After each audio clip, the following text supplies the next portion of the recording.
ठीक है, रोल किया जाए। प्रदर्शन करने क्या है? ऐसा है सर कि आज हम लोगों का धरना प्रदर्शन हुआ, उसके बाद पैदल मार्च हुआ। यह सब मामला है। हमारे यहाँ 2011 में RTE एक्ट आया। RTE एक्ट के माध्यम से यह हुआ कि शिक्षक जो बनेगा वह उसको TT करना अनिवार्य होगा।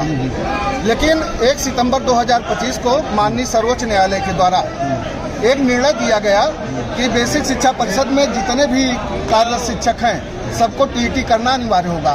जबकि 2011 से पूर्व बेसिक शिक्षा परिषद में जितने भी शिक्षक थे तब RTE एक्ट जैसा कोई कानून आया ही नहीं था। उस समय जितनी भी भर्तियां हुई वह उस समय के मानक को, अर्हता को पूरी करते हुए की गई थी। और अब जब बीच में हम लोगों ने पूरा अपना 16 साल से लेकर 20 साल, 25 साल, 30 साल, 32 साल काम किया तो अब कहा जा रहा है परीक्षा दें। हम लोगों को परीक्षा से परहेज नहीं है। परहेज तो यह है कि देश में अगर एक देश एक विधान, अगर परीक्षाएं बेसिक शिक्षा विभाग शिक्षकों के लिए है तो पूरे सभी समाज के, हमारे सभी विभाग जितने हैं सभी के लिए यह परीक्षाएं लागू करें। हम लोग परीक्षा से नहीं डरते और अगर नहीं कर सकते हैं तो जिस कानून का अस्तित्व 2011 से पूर्व नहीं था उस कानून को बैक डेट में लागू करके शिक्षकों के पेट पे लात मारने का कार्य न करें, उनकी रोजी रोटी सरकार न करे, नुकसान न करे। और अध्यादेश ला करके इनके द्वारा एक बात और बताना चाहूँगा कि 2017 में RTE एक्ट में संशोधन किया गया जिसके कारण यह समस्या लाई गई है। तो हम लोगों की मांग है कि 2017 के संशोधन को यह रद्द करें और अध्यादेश ला करके शिक्षकों को TT अनिवार्यता से मुक्त करें। यह हम लोगों की मांग है। सांसद राघव चड्ढा ने कहा कि जनप्रतिनिधियों के लिए भी शिक्षा अनिवार्य की जाए। सर, यहाँ पर हम लोग अपनी मांगों के समर्थन में आए हैं। हम लोगों को राजनीति से कुछ लेना देना नहीं है। हम लोगों के पक्ष में, हम लोगों के साथ जो साथ देगा हम उसके साथ रहेंगे। और इससे पूर्व हमारे प्रांतीय अध्यक्ष और TFI के राष्ट्रीय अध्यक्ष बेसिक शिक्षा मंत्री धर्मेंद्र प्रधान जी से मुलाकात की थी।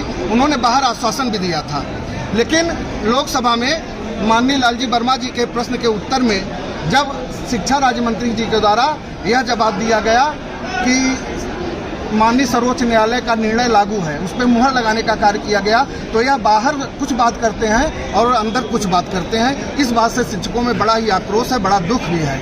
कई महीनों से कार्रवाई फिर आगे आप लोग क्या करेंगे? इसके आगे की हम लोगों की तैयारी है सर कि हम जैसा निर्देश मिलेगा लखनऊ चलने का, नहीं तो दिल्ली चलने का। दिल्ली चलने की तैयारी है। शिक्षक यहाँ से दिल्ली कूच करेगा और तब तक नहीं वहाँ से दिल्ली से हटेगा जब तक कि इस कानून पे कोई निर्णय नहीं हो जाता है। कई महीनों से आप लोग जो है संघर्ष कर रहे हैं, बावजूद इसके सरकार आपकी आवाज नहीं पहुंच रही है, कारण क्या है? इसके पहले जब हम संघर्ष कर रहे थे तो माननीय शिक्षा मंत्री के द्वारा, माननीय शिक्षा राज्य मंत्री के द्वारा हम लोगों को यह आश्वासन मिला था कि शीतकाल का जो चलेगा सत्र, उसमें हम आप लोगों की समस्याओं का निराकरण करेंगे।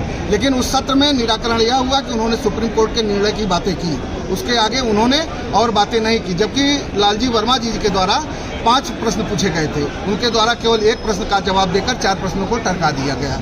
जो शिक्षकों के हित की बातें थी उन प्रश्नों का जवाब नहीं दिया गया। तो अब क्या करेंगे आप लोग? अब हम लोग आंदोलन का मार्ग चुन लिए हैं। अब तो हम अपनी रोजी रोटी के लिए जितना भी कर सकते हैं वह करेंगे और जिला स्तर से लेकर प्रदेश स्तर से लेकर देश स्तर तक हम आंदोलन का, हमारा चरणबद्ध आंदोलन चलता रहेगा जब तक हम लोगों की रोजी रोटी बहाल नहीं की जाती, काला कानून वापस नहीं होता, तब तक हमारा आंदोलन जारी रहेगा। प्रदेश स्तर के आपके जो नेता हैं उनकी कितने दौर की बातचीत हो चुकी है अब तक बड़े नेताओं से या शिक्षक मंत्री से?